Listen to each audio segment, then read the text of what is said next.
Salve a tutti gli amici della Maddalena TV, oggi siamo in Piazza Garibaldi, nella sede del municipio, per l'inaugurazione di una bellissima mostra che ricorda la figura di Andrea Nieddu, fotografo, giornalista, memoria storica di questa comunità che è scomparso da poco. 21 agosto dell'anno scorso. Siamo qui con Gianni Nieddu, con suo figlio, che oggi è venuto a inaugurare, a celebrare questo importante momento con un repertorio delle immagini più forse emblematiche, più significative della grande carriera di Andrea. Sì, intanto Michele ti ringrazio per questa opportunità, perché ricordare mio padre per me è un grande onore. Sono un figlio unico e forse è ancora più interessante ricordarlo e parlare di lui. Mio padre, l'archivio di mio padre non sono solo queste foto, no. Ci sono tantissime foto, queste sono foto estrapolate, non le migliori, ma quelle che il sindaco e lo staff che hanno fatto questo lavoro hanno ritenuto più importanti da sistemare in questa mostra. Mio padre sì, come hai detto tu, è una memoria storica dell'isola, come ho detto prima anche all'inaugurazione, non faceva solo sport, faceva cronaca, giornalismo, faceva di tutto, ha fotografato tante celebrità, se così le vogliamo chiamare, sì. E si è sempre messo a disposizione dell'isola, che lui amava tanto.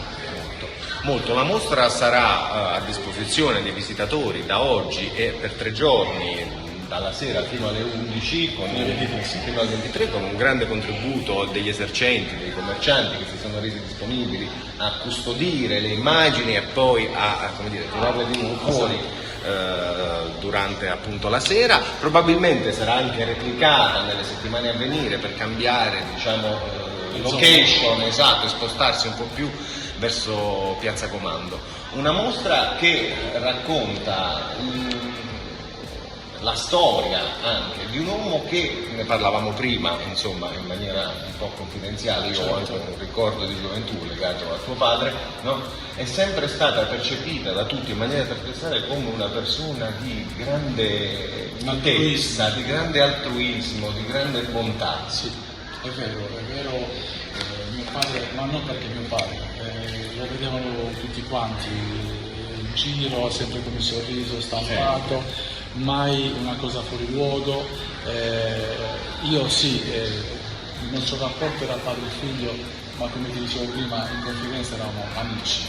Amici, è questo è il bello del rapporto che io conservo con mio padre e che poi sto replicando anche con i miei figli, perché è una cosa molto bella che resta, e gli insegnamenti, quelli positivi.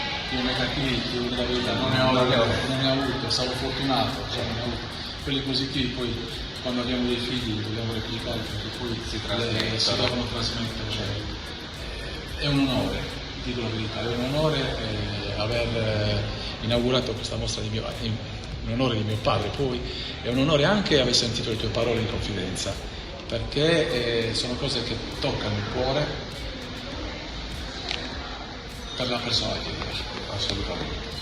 Gianni, invitiamo tutti gli spettatori a venire a vedere la mostra e a rendersi conto di quello che è stato proprio il percorso, non solo sportivo, perché poi abbiamo già detto era nella cronaca, però Andrea nasce come giornalista, come fotografo sportivo, e la sua memoria è quella dello sport isolano, non solo del calcio, ma soprattutto del calcio. Io ti ringrazio ancora. Ti ringrazio anch'io, Michele. Grazie mille. Arrivederci a tutti, un saluto agli amici della Maddalena. Buonasera, un saluto agli amici della Maddalena.